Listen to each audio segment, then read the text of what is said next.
No matter what you're facing, what mountain is standing before you, what storm you may be in, faith is a weapon that you have to declare it. But not just declaring God's word, being sure to follow through with what He's told you to do.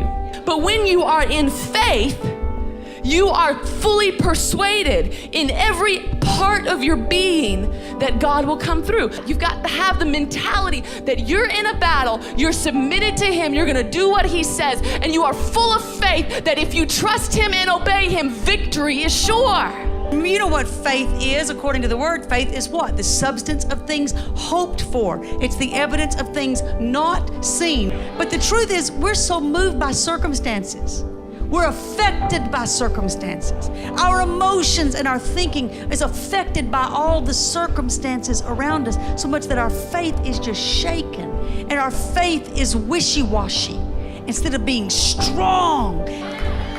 Faith is believing that what we cannot see is actually more real than what we do see. For us to operate in a lifestyle that is pleasing in His eyes, there must be a steadfast expectation that God will reward my diligent seeking. So the enemy will greatly target, greatly assault the arena of reward, because if he can steal your expectation of reward, then he can paralyze your activity in God. We need to know the things that God's given us so that way we can be active with intentionality. So what is faith? Hebrews chapter 11, verse 1. It's the quintessential definition of faith. Now, faith is the substance of things hoped for, the evidence of things not seen. When you have a spirit of faith, you are not moved by the circumstances that come your way. God has given to each of us the measure of faith. You've got faith. You've got it on the inside of you. We all have the faith muscle. And if your faith muscle is small, it's because you're not exercising. If it's big, it's because you've been working out.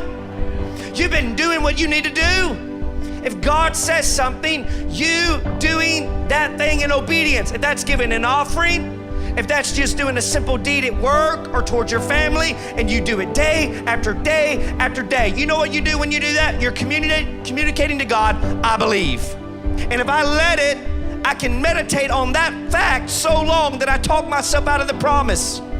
But that's not what God told me to do. He said, no, you meditate on it. You declare it. You pray it. You speak it. You obey when I tell you something. And I will bring to pass what I put in your heart.